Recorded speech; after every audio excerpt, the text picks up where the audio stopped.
नमस्कार, आप सभी का स्वागत है आपके अपने YouTube चैनल CGG की यादों में। तो इस वीडियो में हम छत्तीसगढ़ में जो नदी और सिंचाई परियोजना है उससे संबंधित MCQs कवर करने वाले हैं, जो कि सभी एग्जाम के लिए इम्पोर्टेंट होने वाला है, चाहे वो CGPSC हो, CG व्यापम, दोनों के लिए। चलिए तो बिना किसी देरी के वीडियो को स्टार्ट करते हैं। पहला प्रश्न देखेंगे, छत्तीसगढ़ की रिहंद एवं मांड नदियों का उद्गम स्थल है। तो छत्तीसगढ़ में जो रिहंद नदी और मांड नदियों का उद्गम स्थल आपसे पूछा गया है। चिल्फी घाटी दिया है, मैकल पर्वत, मैनपाट या फिर उपरोक्त में से कोई नहीं। जिस किसी को भी पता होगा कमेंट करके आंसर बताइएगा। रिहंद एवं मांड नदियों का उद्गम स्थल क्या होगा इस प्रश्न का सही आंसर भाई?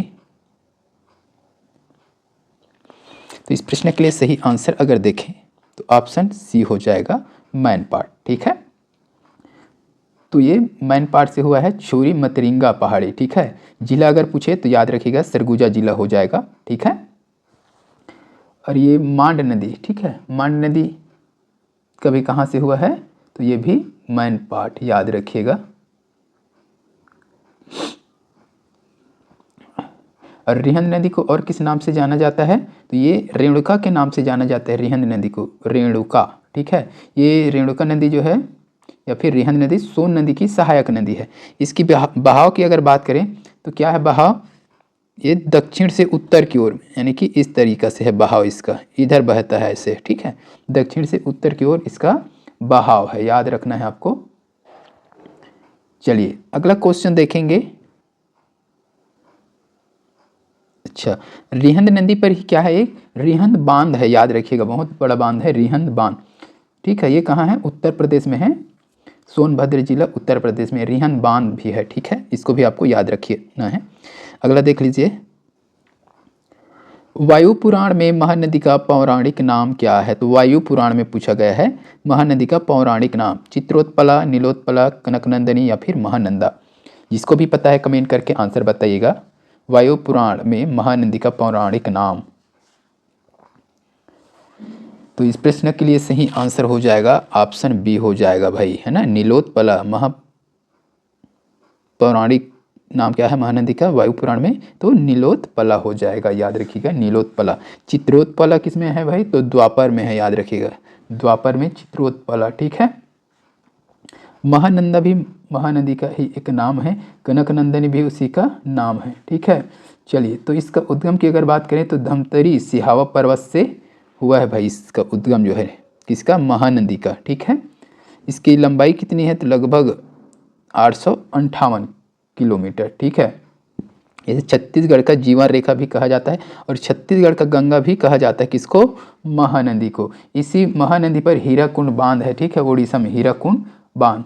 और महानदी को ही क्या कहा जाता है? उड़ीसा का शोक कहा जाता है। छत्तीसगढ़ का गंगा या फिर जीवन रेखा है तो उड़ीसा का शोक कहा जाता है। क्यों शोक कहा जाता है? इस महानदी के में बाढ़ की वजह से वहाँ का शोक कहा जाता है। कहाँ का? उड़ीसा का। ठीक है, चलिए अगला क्वेश्चन देखेंगे। हाँ, एक चीज़ और है, तो विश्व का सबसे लंबा बांध अगर देखें तो कौन से नदी पर है? महानदी पर है भाई, है ना, हीराकुंड बांध। सबसे लंबा तटीय बांध की बात करें तो ये हीराकुंड बांध ही है, जो कि महानदी पर स्थित है। चलिए अगला देख लेंगे, मिट्टी से भरा तटबंध बांध कौन सा है? मिट्टी से भरा तटबंध बांध कौन सा है? मिनी माता, हसदेव बांध, खेरकट्टा जलाशय, मोंगरा बांध या फिर मुरुम सिल्ली डैम। बहुत ही इंपॉर्टेंट है ये। क्या होगा इस प्रश्न का सही आंसर बताइएगा। मिट्टी से भरा तटबंध बांध कौन सा है? तो इस प्रश्न का सही आंसर हो जाएगा भैया मुरुम सिल्ली हो जाएगा। ठीक है, यानी कि ऑप्शन डी हो जाएगा, मुरुम सिल्ली। है कहाँ ये?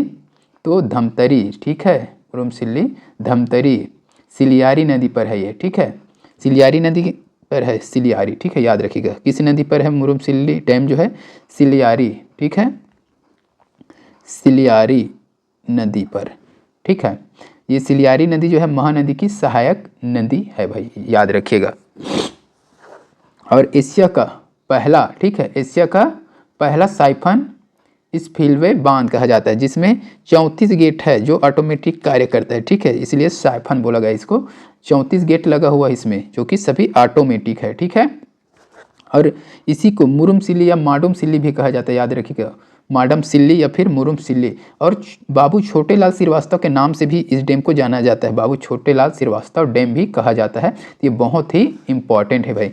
ये बना कब था, तो ये डेट भी आप देख लीजिए एक बार, 1914 से 23 के बीच में बना है। ये बना कैसे है, मिट्टी और रेत से बना है भाई, याद रखिए, इसमें सीमेंट का उपयोग नहीं हुआ है, ठीक है।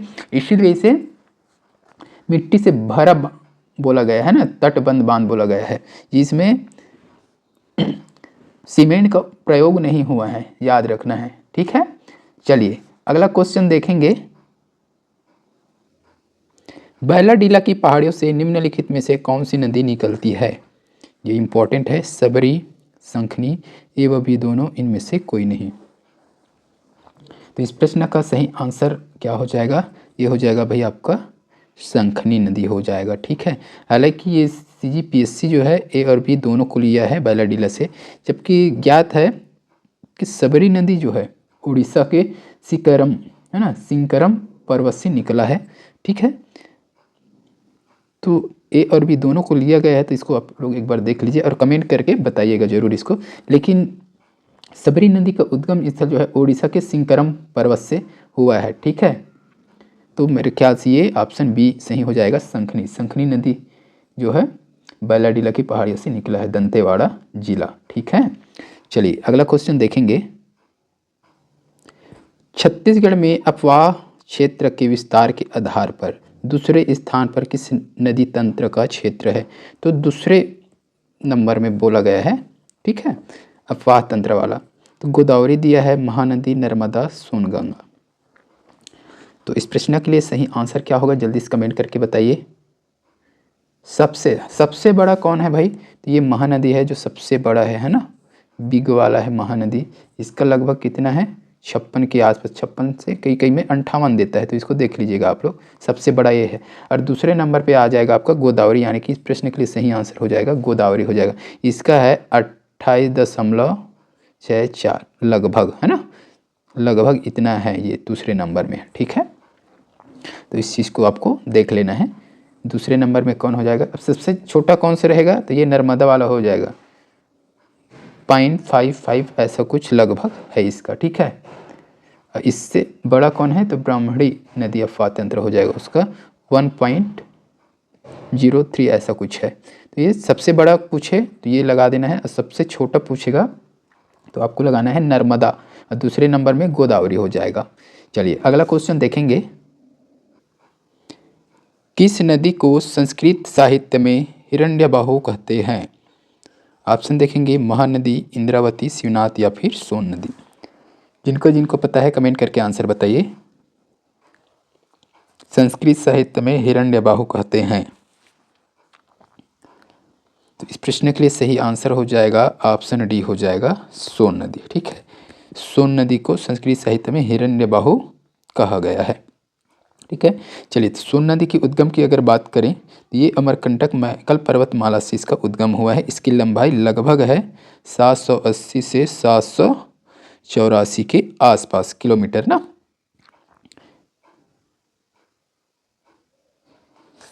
और ये गंगा का सहायक नदी है, ठीक है। गंगा के दक्षिण की ओर से सहायक नदी है, प्रमुख सहायक नदी है गंगा की, ये दक्षिण की ओर से, ठीक है।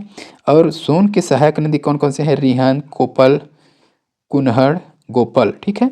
इसकी विशेषता क्या है, इसके जो नदी है इसमें सोने के कण मिलते हैं, ठीक है, सोने के कण मिलते हैं, इसलिए इसे सोन नदी कहा गया है। तो इस चीज़ को आपको याद रखना है। अगला क्वेश्चन देखेंगे। तेलिन घाटी किस दो अपवाह तंत्रों को अलग करती है, तो गोदावरी और महानदी, नर्मदा एवं महानदी, गंगा एवं महानदी, नर्मदा एवं गोदावरी। तो इस प्रश्न का सही आंसर क्या होगा, जल्दी से कमेंट करके बताइए। तो इसका सही आंसर हो जाएगा गोदावरी और महानदी, यानी कि ऑप्शन ए हो जाएगा। तेलिन घाटी, इसी को केशकाल घाटी, ठीक है, याद रखिएगा, केशकाल घाटी भी कहा जाता है। केशकाल घाटी यानी कि बस्तर का प्रवेश द्वार कहा जाता है, ठीक है। केशकाल घाटी बस्तर का प्रवेश द्वार कहा जाता है, याद रखिएगा। कोंडागांव, ठीक है, जिला अगर पूछे तो याद रखिएगा कोंडागांव जिला। ये कोंडागांव में NH30, ठीक है, NH30 यानी नेशनल हाईवे 30 में स्थित है। इसमें 12 मोड़ है, घुमावदार मोड़, इसी को 12 भावर कहा जाता है, याद रखिएगा। ये भी पूछ सकते हैं एग्जाम में, 12 मोड़ है घुमावदार, ठीक है, जिसे 12 भावर कहा गया है, ठीक है, 12 भावर कहा गया है, याद रखना है। इस तेलीन घाटी का बनाया कब गया था भाई? तो 1890 में पहाड़ों को खोद करके बनाया गया था, ठीक है, जो कि बस्तर को अन्य छत्तीसगढ़ से जोड़ता है, बाहरी जगहों से क्या करता है, ये जोड़ता है। बहुत ही इंटरेस्टिंग है, देखने लायक है ये। और तेलीन माता सती मंदिर भी है यहीं, ठीक है, किसका? घाटी में। तो इस चीज़ को आपको याद रखना है। चलिए अगला क्वेश्चन देखेंगे। निम्न में से कौन सा जिला नर्मदा बेसिन का हिस्सा है? तो नर्मदा बेसिन का हिस्सा पूछा गया है, तो ये हो जाएगा आपका राजनांदगांव हो जाएगा भाई, ठीक है। तो राजनांदगांव में प्रवाहित एक बंजर, ठीक है, बंजर नदी, और एक है तांडा, ये नर्मदा बेसिन का भाग है, ठीक है, याद रखिएगा। बंजर और तांडा नदी जो है नर्मदा बेसिन का भाग है। तो कहाँ प्रवाहित होता है? राजनांदगांव में। तो राजनांदगांव इस प्रश्न के लिए सही आंसर हो जाएगा। अगला क्वेश्चन देखेंगे। महानदी के ऊपरी भाग से मिलने वाली नदियों का क्रम पूर्व से पश्चिम इस प्रकार है। तो महानदी जो है, अब ये महानदी आ गया, ठीक है, तो उत्तर भाग से, तो इधर से, ठीक है, इधर से मिलने वाली नदियों का क्रम बताना है पूर्व से पश्चिम की ओर। तो ये पूर्व है, तो ऐसे बताना है आपको भाई, ठीक है, क्रम। तो पहले इधर का लेना है, फिर ऐसे बढ़ना है इधर, ऐसे बताना है, ठीक है। चलिए बताइए, तो यहाँ कौन सा है, फिर यहाँ, फिर यहाँ, फिर यहाँ, ये चीज़ पूछा गया है, इधर दिया गया है। तो चलिए देखिए कौन कौन सा नदी इधर से, एक तो हो जाएगा आपका, हो जाएगा यहाँ हसदेव हो जाएगा, ठीक है, बोराई हो जाएगा, मांड हो जाएगा, केलो हो जाएगा, और लास्ट में सबसे पहले इधर से अगर लेते तो क्या हो जाता है, एक ईब नदी भी है इधर, ठीक है, एक ईब नदी है, याद रखना है इस चीज़ को, ईब नदी है। तो इस प्रश्न के लिए सही आंसर क्या हो जाएगा? इधर ईब नदी है, फिर हो जाएगा केलो, मांड, बोराई और हसदेव। ईब तो नहीं है, केलो, केलो केलो केलो, फिर मांड, केलो और मांड यहाँ है, तो ये ऑप्शन बी हो जाएगा, ठीक है, ऑप्शन बी हो जाएगा। ईब नदी हो जाएगा इधर, केलो, मांड, बोराई और हसदेव, ठीक है, ये क्रम याद रखिएगा। अगर पश्चिम से पूर्व की ओर पूछता, ये उल्टा कर देते इसको, ठीक है, पूर्व से पश्चिम में इस प्रकार से आ जाएगा। अगला क्वेश्चन देखेंगे। हसदेव नदी में मिलने वाली सबसे लंबी सहायक नदी कौन सी है? तान नदी दिया है, गेज नदी, बामनी नदी, चोरनई नदी। तो इस प्रश्न के लिए सही आंसर अगर देखें तो ऑप्शन बी हो जाएगा, गेज या गज नदी, ठीक है। तो गेज या गज नदी जो है हसदेव की सबसे लंबी सहायक नदी है, ठीक। हसदेव नदी की उद्गम स्थल की अगर बात करें तो कोरिया जिले के सोनहट के कैमूर पहाड़ी से हुआ है, ठीक है। इसकी लंबाई की अगर बात करें तो लगभग 333 किलोमीटर, ठीक है। और इसी नदी पर छत्तीसगढ़ के बहुउद्देशीय परियोजना वाला है ना, मिनी माता हसदेव बांगो बांध जो है इसी नदी पर बना हुआ है। कहाँ? तो कोरबा में, याद रखिएगा, जो कि छत्तीसगढ़ के सबसे ऊंची और सबसे चौड़ी बांध है, ठीक है। इसकी ऊंचाई की अगर बात करें मिनी माता की, तो ये 87 मीटर लगभग ऊंचाई है इनके, और लंबाई की अगर बात करें तो 555 मीटर लंबाई है मिनी माता बांध का, ठीक है। तो इसको भी आपको याद रखना है। अगला क्वेश्चन देखेंगे जो कि आपके लिए रहेगा, कमेंट करके ये प्रश्न आपके लिए, रायगढ़ से गोंदिया रेल मार्ग पर कौन सी नदी को 2 बार पार करना पड़ता है? ये आपके लिए है। तो आज की इस वीडियो में बस इतना ही। वीडियो अच्छी लगी है तो वीडियो को लाइक ज़रूर कीजिएगा, शेयर कीजिएगा। ऐसे वीडियो के लिए चैनल में नए हैं तो चैनल को सब्सक्राइब कीजिएगा। जल्द मिलते हैं अगले वीडियो के साथ, तब तक के लिए वंदे मातरम, जय हिंद, जय छत्तीसगढ़।